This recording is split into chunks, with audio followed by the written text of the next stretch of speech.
I met this 6-year-old child with this blank, pale, emotionless face and the blackest eyes, the devil's eyes.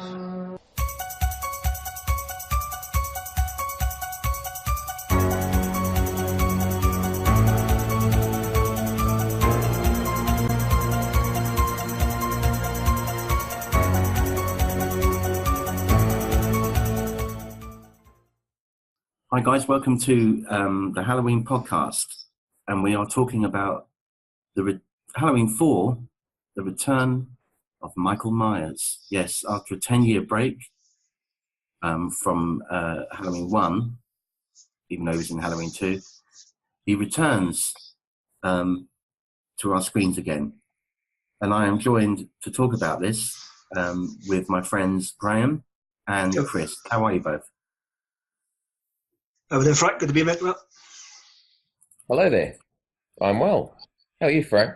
I'm good, thank you. Right. This one stars Ellie Cornell as Rachel. Both star as Sheriff Mika, Kathleen Kinmont, and that character escapes me, and of course introducing little Danielle Harris as. Not sure anymore. Yeah. Well, she's still tiny height-wise. Well, that's not what I was referring to. But never grew up that way. She's still small. Yeah. Yeah, she's become a much like Jamie Lee did, after Halloween for a number of years, and still ongoing actually, became a bit of a screen queen herself. Danielle Harris. She's done an awful lot of horror films after Halloween. Absolutely. That's all she seems to be known for now. Yeah. Well, she's also always been a champion of the Halloween series too. Ever since she's been part of it, she's represented it, and she's, been part of that world, which is cool. Yeah, I agree. This was written, although there was four writers on this script. Yes, that's dripping with irony. Yeah. Yeah. But ultimately the screenplay was written by Alan B. McElroy. Who sounds like a fake name, doesn't it? Yeah. Well, he was actually a pseudonym. He's part of the four writers, but I just can't remember the other writers' names. So, but ultimately, he did the screenplay at the end of it, and it was directed by Dwight H. Little. Do you know anything about that director previous to that or after that at all, guys? Or what else he's done? Or name rings a bell, but I can't place him. Yeah, me too. The name is somehow familiar, but he sounds like a horror world guy, but I can't put my finger on it. No, I don't know. I don't know much about him either. But other than this, Google it, folks. Yeah. Yeah, and George P. Wilbur plays Michael Myers in this, and he also played Myers in Halloween 6. So up to that point, apart from the two this is way before the two Rob Zombie movies came out.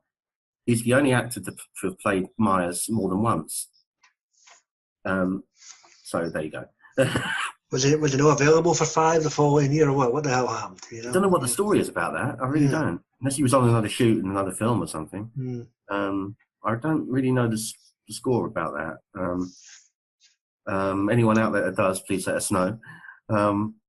I loved, even at the beginning of this film, I loved the opening shots. The the shots of the scarecrows in the field and the pumpkins and that weird eerie fall atmosphere. Yeah, that music underneath was really strange and eerie, and the shots were really beautiful as well. I mean, it was really, really moody lighting and stuff. It looked really good. It set you up for what's coming. Yeah, it really does set the Halloween vibe too. That time of the wind. Yeah, very much.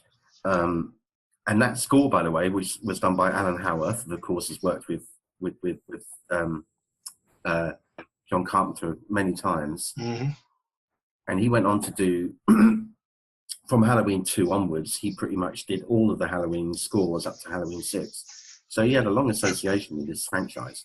And I liked his score actually. I thought it was really, really effective. So basically, the story picks up from, in this timeline, picks up from the events at the end of Halloween 2. Yep. Where we think that Myers and Loomis have been killed, but in fact they haven't. No. Myers is, he's in a coma, but he's still ticking, as it were, and he's all bandaged up from the fire, and is in a facility, some like underground kind of hospital thing, maximum security, but he's being transferred to somewhere else. Now I'm trying to get, I might have got the locations the wrong way around here, but was he in Smith's Grove, or is he going to Smith's Grove? I thought he was going to Smith's Grove. Yeah, that's what I figured as well. The sanitarium, yeah. Good opening though, isn't it, Frank? I mean, so I made a couple of notes when I was reading, when I was rewatching it, and I wrote, "Dark stormy night, Myers escapes, thumb inserted in forehead." It's a pretty... Yeah, that was a pretty brutal one, wasn't it? Yeah. Yeah, that's like the first 5 or 10 minutes in. That's a pretty strong opening. It sets a certain mood, I guess, for what the rest of the... Interesting also in that opening bit, going back briefly to that opening, where it just had that like strange, eerie sound to open it, and there wasn't any real music. It was just like a mood sound. Yeah. And the Halloween theme itself didn't kick in until the moment that they put him in the ambulance and took off. Yeah. So they held that back. They held that theme back, until then. Although, before we go to that bit, can I just have a shout out to the fella playing the security guard, who basically gave you a summary of what happened in the first 2 movies, but within like a minute and a half, with the 2 shrinks going down in an elevator. That's how you tell somebody who's for this movie, it's a hopping on point for them. By the way, this is what happened if you've not seen the other 2. That's when he does the old sinister, like the face, like the, welcome to hell. He's just like Mr. Exposition guy. Immediately says, "Hello, come on in. Here's what's happening. Yeah. Okay, Brett, we're off." It's just he's handing you over to the story. He is, yeah, and as you say, he does it bloody quickly, as you said, record time. Covers 2 films, or one night, as you might well say, in like a matter of minutes. Yeah. Makes you feel like you wasted your time watching him when you could have just listened to him for like 90 seconds. There you go. Yeah. As you say, Myers is on a gurney in the ambulance, which is backtracking again slightly here, and we hear, because they're asking, has he got any family? Yep. And the woman in the back there says, yes, he has a niece or something that still lives in Haddonfield, and so you see his fists start to clench. Yeah, exactly. It's like, okay, now we're going to set up the next part of the story. Yeah, Mrs. Explanation guy. Yeah, okay. Yeah. Why is he so? Why is Michael Myers so hell bent on destroying members of his family? Good point. It is a good point, because Frankie, even from the very first movie, apart from his sister going up and having what must have been record sex with wow, it was about 30 seconds they were up there, I think, and he came back down again. Because that was shot in real time, so he was probably just about enough time for the microwave to go off. Did you just really say that, Frank? 30 seconds she was up there having record sex, and she came back down again. He came back down again, didn't he? Yeah, there you go. Yeah. Excuse the pun. He came back down, run down the stairs, say goodnight. Listen, Frank. If you boiled an egg, they could have sex 8 times in that period of time. Just enough time to make a cup of coffee. That depends how long. Well, there you go. You learn something every day, folks. Yeah. Yeah, you see, the microwave went ping, and they just, She went pop. Yeah. Yeah. So, whether he was pissed off about that, I don't know. Yeah. How come she's getting some of them, though? Yeah. Maybe because you're younger. Yeah. There really doesn't seem to be any motive as to why he killed his sister, really, and because we don't know any of the backstory. Yeah. No, exactly right. Until the Rob Zombie series came up, and then they delved fucked up. That he was in a completely fucked up family and dysfunctional, and abuse. Oh yeah, there was a reason for it in the Rob Zombie movie. Yeah, that makes more sense. But Yeah. obviously, if we're talking about like where this is picking up from, obviously, it doesn't make a lot of sense. You know? Nope. They'd already lost me at all the language and all the crap in it. And then Danielle Harris walked in and I went, no more. Danielle Harris. Oh, yeah, because I forgot that Danielle Harris was in those two films as well. Yeah, so two other things. Yeah, but like in anything Interestingly, zombie, she played Annie Brackett in that. It was quite strange. yeah. But you can even make, you know, even Rob Zombie can even make Danielle Harris look, you know, which is something to do considering how beautiful Danielle Harris is. So yeah, we're introduced to Haddonfield, and it does the classic like the leaves falling in front of the camera time. Halloween, Haddonfield, Halloween. It turns into Halloween. That classic shot. Well, it's interesting when you first run into Jamie Lee. Obviously, she's been adopted, and she's already having like visions before he even shows up.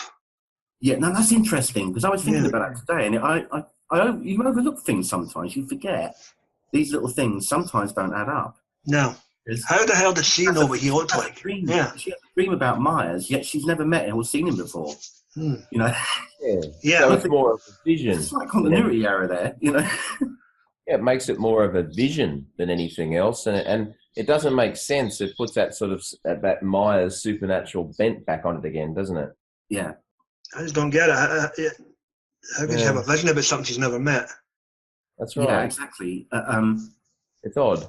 I mean, it plays into that more, doesn't it? In the follow up to this in 5, where there is. Yeah, well, that's fine, but this one, that's no warranted. This doesn't make any sense. Yeah, she wouldn't have no idea what he looked like. I don't know how she randomly conjure up. Although to be fair, even though the kids in about the neighbourhood were going dressed as him at Halloween, so maybe there was, maybe he became such a cult figure that there's merchandise in him. I don't know. I mean, Well, they had the masks in the shop later on, didn't they? Yeah. Mask up from. So maybe she was haunted by that mask or something prior to it. I don't know. But, that's all I can think of. His mask was for sale in there, you know. Anyway, the visions aside that make no bloody sense. Jamie Lee's developed a rapport with her stepsister Rachel. Yeah, now Rachel's interesting because at first, I mean, later on they become really, really close, and it's a beautiful, lovely friendship they have near the end, towards the middle half of it. But at the beginning, Rachel's a bit of a, rebellious, at the home. Yeah, teenager. She's going on date with Brady, but they need her to babysit for Jamie. And she's not too happy about that, She's very unhappy about it. And Jamie overhears it and said, like, I'm sorry if I'm a hindrance to you, if I wasn't here, you'd be able to go out. And she feels guilty then. To be fair, she wasn't a complete bitch about it. She went and apologised right away. And she did. She held a resentment towards a little brat for 5-6 days. Oh, absolutely. Yeah, no, she was good. Yeah, she felt bad and she went back straight up there and they, they got the impression I formed is that she's a really good stepsister and they have a really great relationship. And they do. And she really becomes paternal towards her and really cares for her and, deeply by the end, the end of it. The moment we life constantly and, it's a lovely relationship they have. It really is. Apart from that little bit at the beginning, that's it really. After that, they're all right. It's just a little moment they have. That's all it is. So it's just another regular day in Haddonfield. Once that little misunderstanding gets cleared up, Jamie Lee goes to school. Rachel does her thing, and then Loomis walks into the nut house after the events of the night before. Oh yeah. Somewhat irate at the fact that who signed off on this? What the hell? Why wasn't I informed? Yeah. And this time, after the 10-year, the explosion that should have killed him, after 10 years, he's now only sporting a leg injury and a cane and some prosthetic scars on his face. Which are pretty shit. Yeah. So he did pretty well out of that explosion, really, didn't he? Yeah. Well, he's had a bit of a rough run overall. Frank. Oh, yeah, but stars. He's like an old wizard now, and he's got his walking stick and Wizard Donny, yeah. Yeah, He's the Gandalf of the Halloween films. Yeah, he's all beat up. Very, very beat up. yeah, he's had a bit of a rough time. Yeah, Yeah. because he was stabbed as well by Myers in Halloween 2 as well with the old scalpel thing. It was, yeah. So he's only been thrown through windows and stuff. So he's had a bit of a bad time of it. I bet he's not married. I mean, he must look horrendous naked by now. Who, Myers or him? Him. I mean, he's full of scars and holes. Well, Myers was terrible because he was bandaged from head to toe. I can't imagine what he was like. Ugly. He's castrated in this shrink, and then lo and behold, the phone rings. Yeah, and he knows before even before the phone rings what's going to happen. He knows. Yeah. The way he looks up when he answers the phone before he even hints at anything, he just knows, doesn't he, that he's got out. You know. He has a sense of it. Yeah. Boom!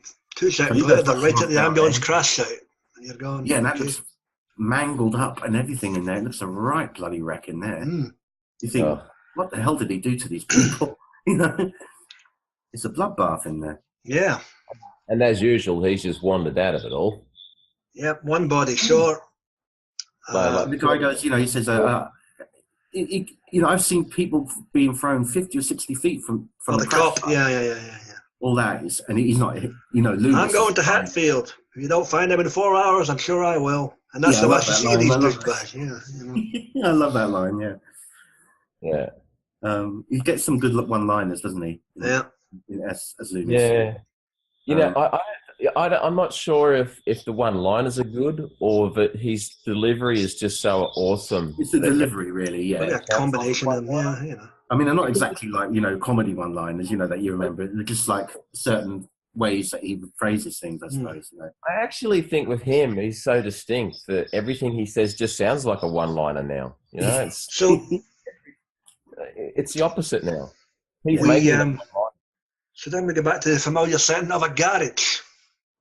Some poor wee mechanic's working on his machine. Yeah, he's underneath the vehicle, isn't he? Yeah. He's doing some work under it, and he hears someone in there who thinks is his mate. Pass me a whatever, a ratchet or something. Yeah.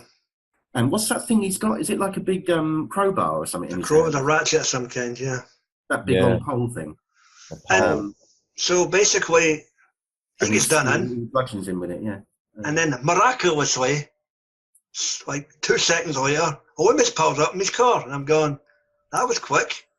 All the gas stations in the world, he ends up at that one, yeah. It's not just that, it's the mere fact that this guy escaped the night before, and he's caught with him that quick. What the hell? Yeah, must be a Night Rider or something. It must be time travel. It's got to be time travel, isn't it? It's like the car in Back to the Future. It's in a DeLorean or something, yeah, there you go. Yeah. Time travel or some sort of teleportation, perhaps, Frank. Yeah, he's going through like a Stargate or something,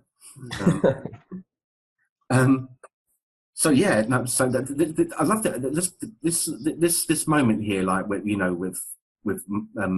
Loomis in this scene with Myers. And the shot part, yeah.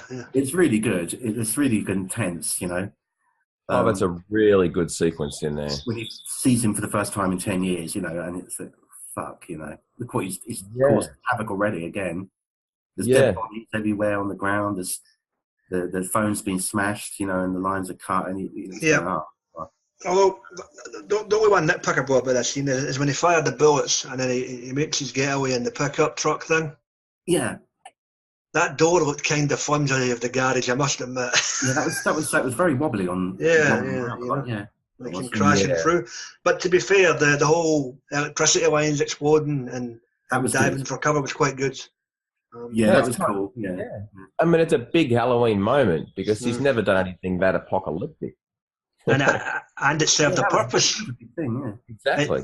It served a purpose because it cut the power. It cut the phone lines for the town they were going to. He brought the phone lines down at the same time. Yeah, he done that. He nearly blew up Loomis again, at that point. Poor Loomis. God. He had to jump over some barrels and that. But he did a good stunt jump there, yeah. Well, for a man his age and in his horrible... Quite agile sometimes, wasn't he? Just a bit, yeah. Man, agile than Yoda in the Star Wars prequels. What the hell? Yeah, so that was kind of, So while this is going on, Rachel and Jamie Lee are essentially having their afternoon. Ice cream turned into let's go find a Halloween costume. and they go to Vincent Drugs, which pops up again as well. Yes, and here we're introduced to Brody. The young Casanova, yeah. Yeah, somewhat of a complex character. He's nice in some aspects, but he's a complete dick in other aspects. I was just thinking, it's the same thing, isn't it? Like what happens, like with one character, it's like either they flip through the film. You know, first of all, you think he's a bit of a lousy bugger, and then at the end of it, he becomes quite heroic. You know. Yeah, I think different people were writing different parts of the story, and they just kind of just brought characters together at the end. He's very inconsistent. Yeah. And on the plus side, they got to bang the sheriff's daughter, but other than that, you're like, what did he really do in the movie apart from die? Well, that mullet. I mean, he brings. Look at those mullets. I mean, aren't they bloody? Well, it's easy, you know. Yeah. I think the mullet was probably upstaged him, really, to be honest. Absolutely, it did. Yeah. So anyway, that the whole sequence with the daughters later on, but she gets her clown costume, which becomes significant later on. Obviously, she breaks off a date for the evening, and as a result, his attention is turned to the sheriff's daughter, which is an actress called Kathleen Kinmont. Yeah. Who still does the old Halloween convention appearance every now and again. As you would. As long as she keeps her boys away at that age, then no problem. She looks like she's very elegant looking now, you know. That's fine. No, I've not got an issue with that. An older lady. I mean, she's not that old. No Diana Rigg type. Yeah, okay, got you. Yeah, right. They bought it. I'm guessing she's in her 40s. I don't know now, but I suppose she is. Yeah, 40s. Yeah, maybe 50. Possibly. Maybe 50s. Yeah. Yeah, maybe 50. Yeah. Because what were they then? How old do you think they were then? 18, 19? Well, in order to do that, she must have been at least 18. So. Yeah. And that was 30 years back, for God's sake. Yeah. Yeah, so probably 40. Maybe pushing 50 at the late 40s, early 50s. Yeah. So we cut back to Loomis. Little Jamie Lee, Jamie Lloyd rather. Sorry, Jamie Lee. Yeah. That's a later movie. Jamie Lee Curtis. Jamie Lloyd, little Danielle. Yep. Has a real vision this time of Myers in the store. He's actually really physically in that shop where he gets his mask. Yeah.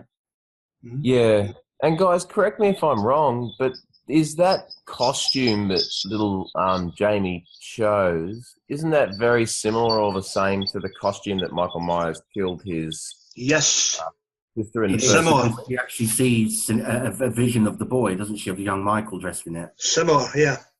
He actually switches to him. She looks in the mirror at herself, and then it switches. It changes to it's him. Like a mirror echoing, yeah, like an echo. Yeah, that's right.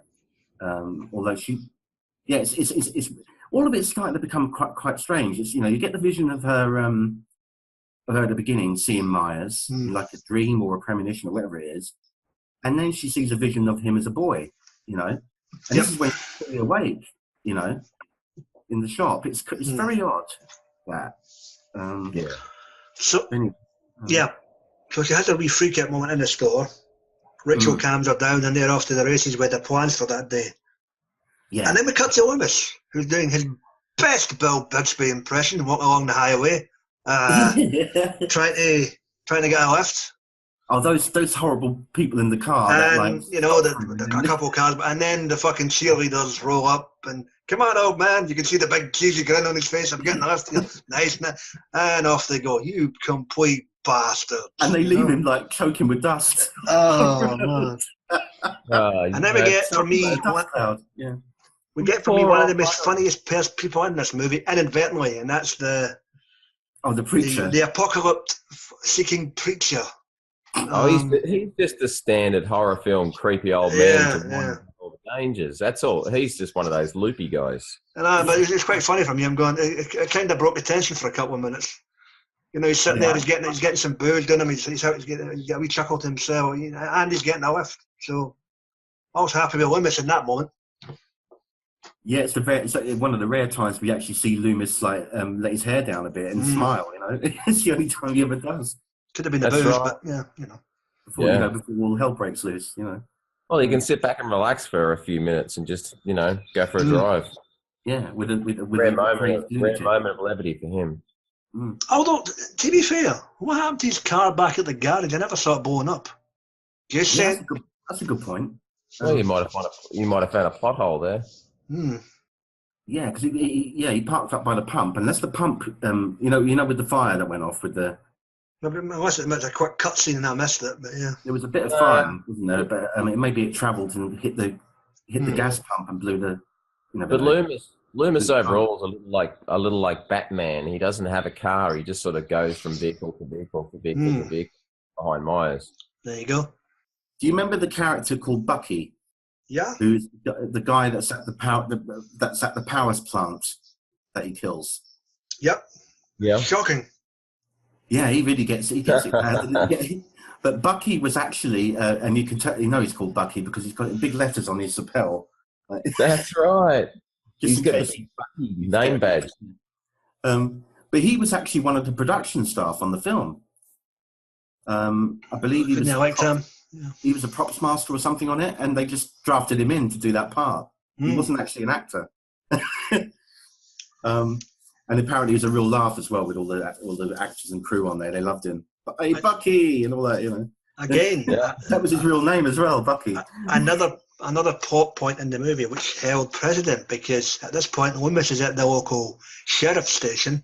He's arrived in Hattonfield, and he's convinced the local sheriff, big old Bo Star.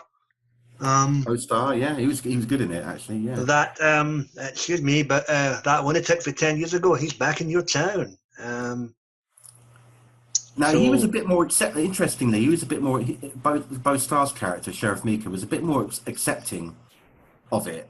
I think he was just one of those guys that says, I better check this out because if this goes tits up on my watch, I'm held responsible. So. Yeah.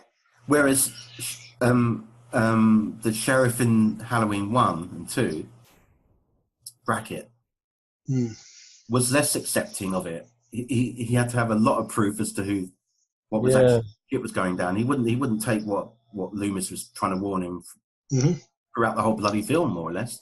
Where Star was more accepting, You kind of expect that Loomis, you anticipate Loomis is going to have a hard time convincing everyone it's going to be an issue when Myers hits town, but the sheriff says, yep, okay, I believe you, let's rock and roll. Yep. So also at this point, Rachel has took Jamie out trick-or-treating. And as she's gone door to door, she discovers that obviously Brody has shacked up with the sheriff's daughter for the evening. Yes. And now, of course, Brady's trying to, give his reasons, sort of, as to why it's happened, but it's not working. So, I like Kathleen's T-shirt. It says "Cops do it by the book." Yeah. T-shirt she's wearing. Do it by the book. Yeah. So, anyway, that's going on. They get separated for a little while, find each other. A couple of spooky potential jump scares for about 5 minutes of this whole movie while both of them are separated. Oh, yeah, that gets quite tense. It gets tense, but nothing comes yet. You're like, what the fuck was the point of that? You're like, I get it for the point of view of a jump scare if you're a teenager watching this in the cinema back in 1988. Yeah. But a kid watching that today would be going, I'm just going to tweet them now, hang on. It's like, and I get certain aspects are a byproduct of the time, but things have got to be done in a way where they can at least age 10, 20 years without totally alienating any potential audience. But again, it's hindsight. Yeah, there was one effective bit though. I thought when they were split up together and they're wandering, the houses. You see Rachel like looking around and that, and then it pans around slowly to this area beside her where a fence is, I think. Oh, she dives out the fence, and you just see this figure walking really slowly through the smoke or whatever, coming, and that was quite an eerie bit. That was, I thought, just It was brief. very nice. It was very just really nice. strange, and so that's the moment she feels terror at that point. It's the old fear of the unknown thing, isn't it? But essentially, this comes to nothing. Loomis and the sheriff roll up in the old vehicle, usher them into the back seat, and then all the neighbourhood jocks descend on the car dressed as Myers. And for a moment there, one of them did look like him. The others, you could tell, didn't look like him, because one of them had like a jean jacket on with a really bad mask. It was, but there was one deep in the shadows by the bush that actually could have been him. But it turns out it wasn't. That was that was quite effective. It was just a fake out. That harked back a wee bit to Halloween 2 when you've got like Ben Framer. Do you remember that character? Yep. Who walks out and he gets hit by the. He gets hit by the car. Yeah, that's right. Yeah. They pull up and go, someone's imitating him. Is that Myers? Is that Myers? Unfortunately, while this is going down, there's a slaughter at the station house. All of the sheriff's men, with the exception of one or two who are out on patrol, bite the dust. But we also have the subplot of the local townsfolk for the local bar who assemble under the guise of Earl because he's going to shut his bar early. And to me, they're a live-action version of the bloody anthill mob, Yeah, it's crazy. Get moving, you mugs. So they've got a slaughterhouse, and then that's when you get those classic lines that Loomis always does, saying he's not quite a man. Yeah. What are we dealing with here? Pure evil. He's not a man. He's a Michael Myers. Yeah. He's pure evil. Yeah. The line I did love, though, was when they come back out of the station after seeing the slaughter, and Earl and his buddies pop up. Loomis lets slip, it's Michael Myers, and then they go off to go look for him. The sheriff turns and goes, "You son of a bitch, you just created a lynch mob. You don't have a police force." Yeah. These people may be the only chance you've got. Help us. Yeah. And we were all thinking the same thing. Yeah. We've got the redneck brigade out. And they ride down the road, right off down the road in the pickup with shotguns in the back. This is going to end badly. Did they not kill a kid? They killed one of the local kids, did they not? They killed somebody. Yeah, they killed Ted Hollister. Ted Hollister, one of their mates, I think, or something. Ted Hollister, it is. All they saw was a movement in the bush, and they all opened fire. What you're supposed to do? Rabbit season, duck season. Yeah. They didn't even give a warning. They just opened fire at the bush. Yeah. Never mind, but it's probably not Michael Myers. Yeah. Let's just shoot fuck at the townsfolk, Yeah, shoot first, and we'll figure it out later. Yeah. So, yeah. And then they go around the side and then realise who it wasn't him. And the guy says, "You dumb son of a bitch! You said it was Myers." So I suppose at this point we should really mention Rachel's parents. They seem like pretty nasty bastards for leaving their kids abandoned at this point in time. But they were just basically third-rate characters who were off out for the night. There's something about the Halloween films where the parents always seem to be really, really in the background, don't they? They never have any emotional connection to their kids. No. You see them, they just bugger off for the night, and then everyone gets killed, and you don't see them after that. Yeah. Maybe that's why what happened to the mother at the end of this one happens. But same thing that happened in Halloween 1. You only see them for that brief moment when the boy's there, comes out with a knife, and that's it. So that goes down. The case of mistaken identity happens, and then we end up at the sheriff's house. Yes, and they all pile in there, don't they? Yeah. Brody's doing the deeds. He's getting lucky, and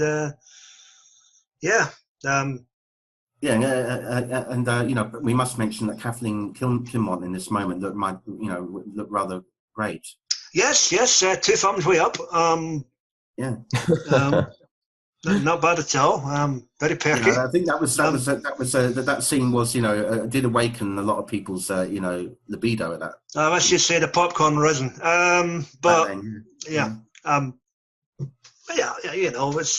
typical 1980s horror movie, you know, some nice looking chick had to, you know, Yeah, I paid mean, an extra $50 to take the top off. So you know, yeah. the sheriff comes in, it's a quick change of clothes, and it's barricade the house. Brody, get your gun. If you grope my daughter, I'll shove that up your ass. Basically, yeah. He says, make yourself useful, mate. Go up to the loft and nail yourself in. Well, not quite. Barricade the place. Nail the place, yeah. Yeah, let's get this place barricaded. Do some work. Nail all the windows down and all that stuff, and you know. Get away from my daughter at the same time. Yeah. So, ironically, after showing her cups, she's sent to make cups of coffee. That is for the rest of the movie. Yes. Yeah. She becomes a coffee lady very quickly. Yes. Little moment with Rachel and Kathleen there. She went from grinding Brody's beans to grinding beans of her own. That's it. Yeah. Yeah. You got the bit with Rachel and her. Not, you know, obviously there's a bit of tension between those two. Yes. And Rachel decides to throw a cup of coffee over her. Well, a waste of a cup of coffee. That's not the kind of cream she was looking for earlier. Yeah. So, you know, now, of course, you know, they're all in the same place. Yes. Even some would say isolated. And they're isolated, yeah. And, you know, holed up more or less in there. And Myers, very cannily, he's a crafty bugger, Myers, has managed to get there by hiding in the back seat of the cop's car. Yes, the deputy, Yeah. Who seems very slow deputy in my mind. He's not the best, is he, really? I don't think, Oh, you know, as soon as you meet him that he's not going to make, you know, he's not going to be alive for much longer. The ironic thing is, they barricade themselves in this house, and then all of a sudden, Loomis and the sheriff say, right, fuck this, we're out of here. Yeah, they bugger off. Yes. And they know that they're in mortal danger, so why aren't they staying there with them? Yeah. Yeah. Loomis just goes up wandering off and says, like, I've got to go somewhere. And, all right, then, okay, thanks. Yeah. And then the sheriff goes off. And they've got one cop in there, and that's it, you know. Yep, and then that's when the killing spree happens. He pops up. First goes the deputy. Yeah. What the hell? Then goes the daughter. Like he's been like cut in half. He's got his hands like in a weird way around his head. I don't know what the hell happened there. Yeah, it's a bizarre looking thing. And then goes the daughter, who's got something a bit more, you know, hard thrust into her. Yeah, she got besides the Brody. Rifle right through the gut. Yes. Yeah, and she's just coming up on the door. Obviously, Rachel comes up for the basement after communications on the radio, and your classic horror chase scene begins with Rachel, Jamie, and obviously Brody's still in the mix for about 2 minutes after this as well, before he has the most piss-hot death I've ever seen on a landing. Yeah, crush those eyeballs. The roof scene's quite good, actually, I must admit. The roof scene's excellent. Yeah. That's a really good rooftop chase scene, I think. It is really good. Especially because they built that in studio. Yeah. I mean, it was about, I don't know how high up they were. It wouldn't have been any more than 5 feet, probably, with a trampoline. Probably, not too much, but enough to kind of like suspend disbelief, you know. But I believe the actress Ellie Cornell would play Rachel in that. When they went sliding down the slates on the... she actually cut herself, didn't she? Yeah. She cut her stomach. Yeah. Because there was like a nail sticking up on it that hadn't been hammered down properly. Sure, the production team. Yeah.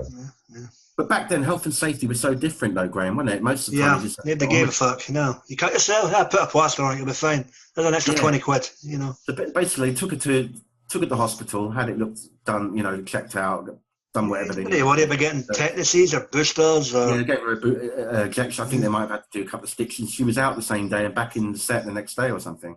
You know, so if that happened these days, your blood would be getting tested, you'd be getting blood sampled. You know, but what the hell? Yeah, it'd be a lot more riding on it now, you know, especially if you're a main star in it or something. You know? Well, it probably wouldn't happen now. They'd probably roll down a few crash test dummies first, too. Yeah. Although, to be fair, I did love the fake out at the end of this where you thought Rachel bought it and she was like, life was after falling off the roof. That's the bit, with Danielle being a little heroine, if you like, in this. She certainly ended up like that in 5. She definitely was very heroic in that. Very. What was interesting was she's sitting there bubbling out the apparent death of her stepsister, and she just gets up, walks away, and leaves the body. Meanwhile, Michael Myers, who normally finishes things off, just kind of walks away and leaves it as well. You're going, really? Well, no, she's down there like she drops off the rope or whatever it was that she's hanging, and it's checking out, Rachel, and thinks she's dead, I believe. Fake out, yeah. And then behind her, Myers is down there, and that's why she flees because he's. Oh, yeah, that, yeah, okay. So obviously he left the body to chase her, and then creepy old man Loomis shows up out of nowhere. Yeah, you're like, the old classic jump scare, bump, sound, But so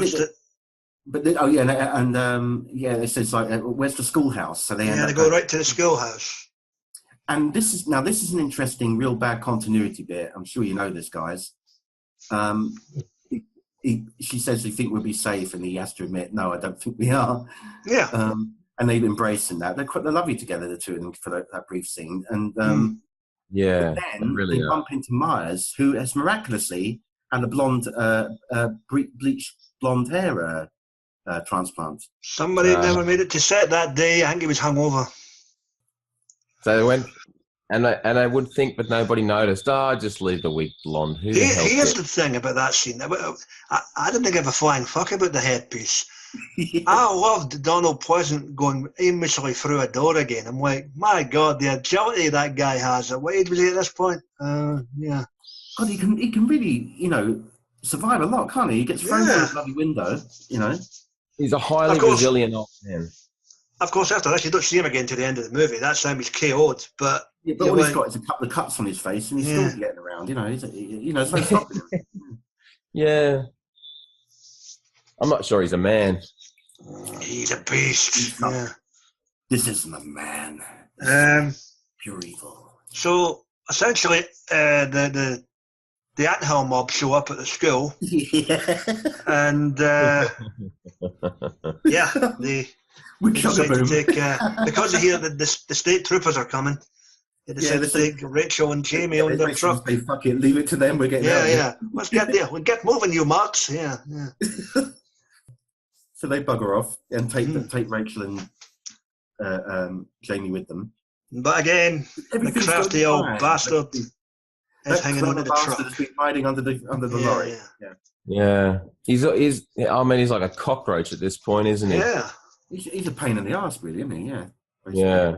He likes trucks. He's on the roof of the car, and they can't even shake him off the car. No. Well, first things first, the two guys in the back get it. Oh, they get thrown out. Yeah. Yeah. Then, my God, poor Earl gets eyeballed. What's it with eyeballs in this movie? It's the eyeballs again. What the hell did he do to him? He looked like that's Earl. That's the original shrink in the ambulance, and it's Brody. A lot of the eyeballs. Yeah. A lot of eye damage. But this fella gets Earl gets his face like ripped. What's he doing? His neck fried as well, doesn't he? Yeah. Like rips his neck or something around or something. I don't know what. It looks brutal. Anyway. Fair play, Rachel. Sorry, Earl. I'm just going to bump you out of your moving vehicle. You're already dead anyway. I'm going to drive this motherfucker now. Yeah. Yeah. So there's a bit of the old, him on top of the car vehicle flying around there, hanging on. It was quite funny because I had interaction on the radio throughout this movie. I was having flashbacks to Smokey and the Bandit as well, Yeah. What that some bitch. Yeah. But all the radio in between the cops and Earl's posse and all the rest of it, Yeah, and they always go the wrong way, don't they? Yeah. They're still at the schoolhouse and he's not even there. Yeah. Yeah. He's busy hanging onto the bonnet or the roof. I don't know, guys, but I mean, it's Halloween 4. It's his third movie, and he's hanging on to the roof of the car like an action hero. I mean, have we jumped the shark at this point already? We jumped the shark with Halloween 3, and he wasn't in it. Well, that's a point. Oh, he was in it, but he was on TV. Yeah, he's more like, because at this point, isn't he more like Freddy Krueger than Michael Myers, really? Well, no, because the difference was Freddy Krueger became a pop icon because of gags and more comedy, anti-hero type stuff. Michael Myers is mute. Yeah. So, yeah, he never speaks. Yeah, that's right. So that gives him kind of more of a creepiness as well, because he doesn't talk. So you can't read him, you know. And he's got a mask on, so you cannot read what he's thinking or seeing. yeah, you look at him and all you see is Bill Shatner. Yeah. But anyway, she's pretty good in this. You know, there's a good bit of action here, and she puts foot down. She finally hits him off the car. Yeah, and then hits him. Just a wee bit of a continuity error here again. Yeah. She goes to hit him with the car, and the way it's shot is as if the car goes right over him, as if Yeah. And then the scene cuts, and he's flying through the air down into this pit thing, and you're going, hang on. The truck just ran a mare, and he went underneath it. What happened there? Yeah. Bad editing. Yeah. Some weird continuity things in there. There are some, well, as I say, we've mentioned a couple of the weird ones that happened, like, the blonde hair and all that. You know, there's loads of weird things going on. But that was the one that stuck out most to me, and I'm like, oh, okay. Yeah. Yeah. Because the car the truck kind of bucked as if he was like going underneath it. And then the scene cut, you see him flying through the air. It did seem like that. It did. Yeah, you're right. Yeah, for that split second. Yeah. But then the police arrive. I'm just curious as to how they found him. How did they find? They were coming into town anyway. Ah, right. Okay. So anyway, he's lying in this heap. Rachel goes to say to the cops, Jamie Lee, and this is where fucking Halloween jumped the shark for me. This whole possession fucking storyline that never went anywhere. Goes up to his hand and picks it up, looks at it, and that's supposed to be the so-called transference, despite the fact that he's getting up again and he's still alive, and another gunfire ensues. Yeah, can he take bullets? Can he take some bullets in this? Blimey. Yeah, he took a few, and then he falls down the mine shaft. I mean, yeah. And you think, oh yeah, that's him. That's him. That's got to be him finished now. How can he survive that? Here's where I'm pissed off even more at the end of this movie. We cut back to the household. The parents seem relieved, albeit they're neglected bastards all the way through the movie. Yeah. Donald Pleasant's Dr. Loomis comes in, as you say, with his scratches. It's over, yes, Michael Myers in hell. What, he's accepting it all of a sudden?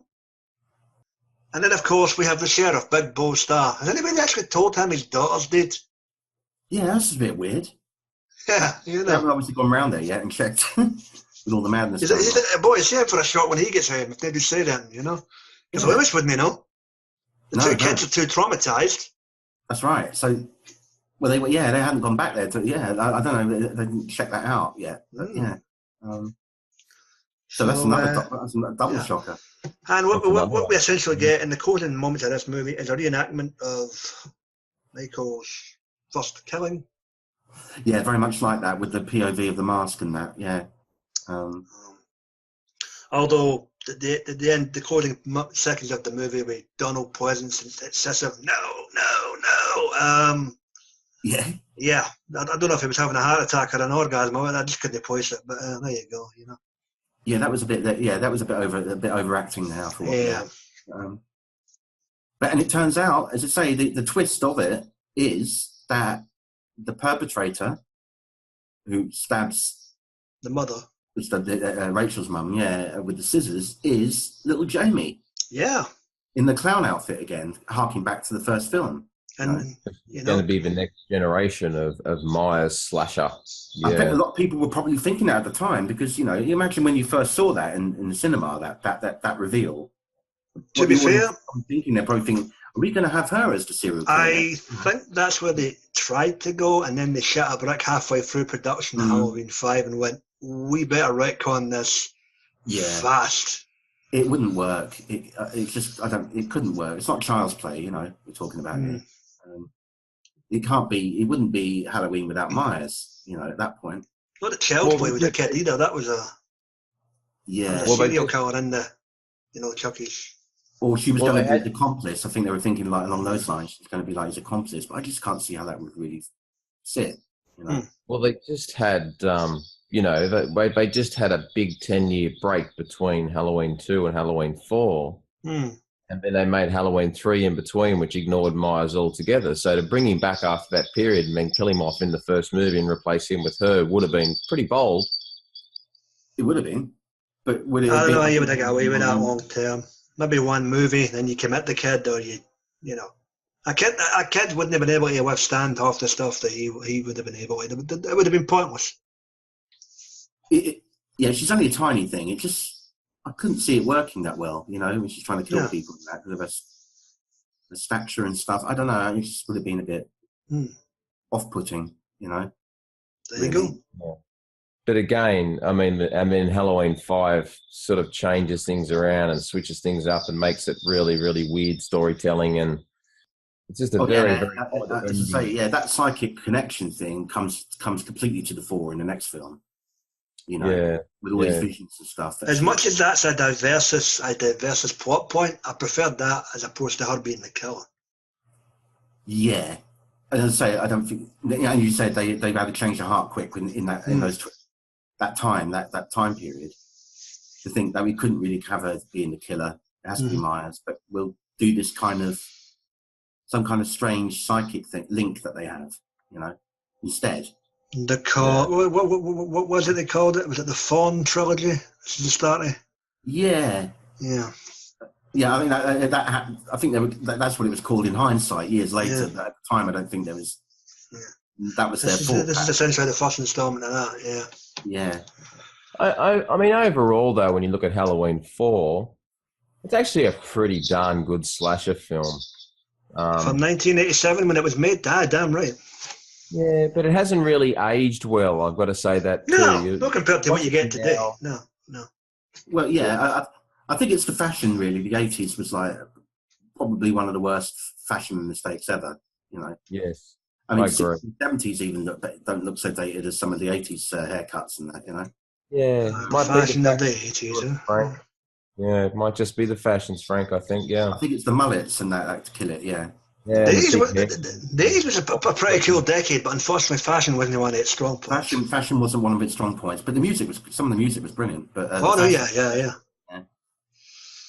The fashions let it down, and the haircuts, you know, like just like disco lived in the 70s. Yeah, I think it's a really good slasher film, Frank. I expected the worst coming off Halloween 3. And the whole uncertainty around where the series was going to go. I saw 4 at the time and thought it was a real return to form. I thought it was a great slasher. And it just kind of all got worse after that. I don't know, you'll cover those in future podcasts, but, you know, at its time, I thought it was a great slasher. But, you know, it might just be the 80s thing, but it really has not aged well at all. You know, and a lot of the Halloween films haven't. I don't think 5 and 6 have aged particularly well either.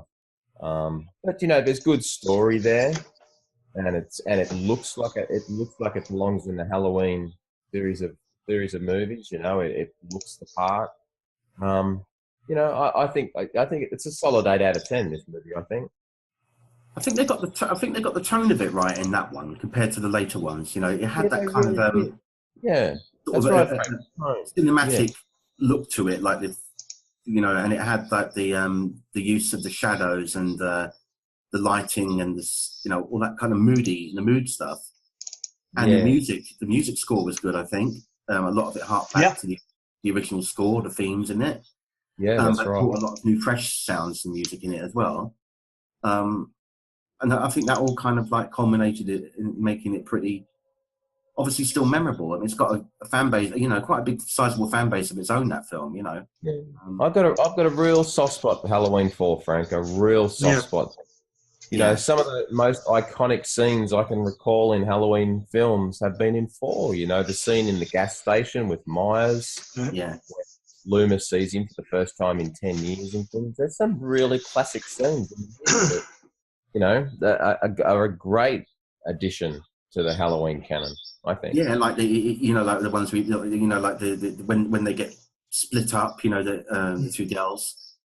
There's real sense danger and trepidation there, you know. Yeah, absolutely. And that work, they really got the mood right for that, you know. It was really, you know, what's around the corner kind of thing, you know, creeping up on you, you know. It's really well done, I thought. Yeah, And That's possible. and some good, you know, and I say the interplay, but the relationship between the two girls, Danielle and Ellie, was really lovely. You know, as the film progressed, it was really, she cared so much for little Jamie, you know, but as it went on, it was just so nice, you know. I thought they worked wonderfully together, you know.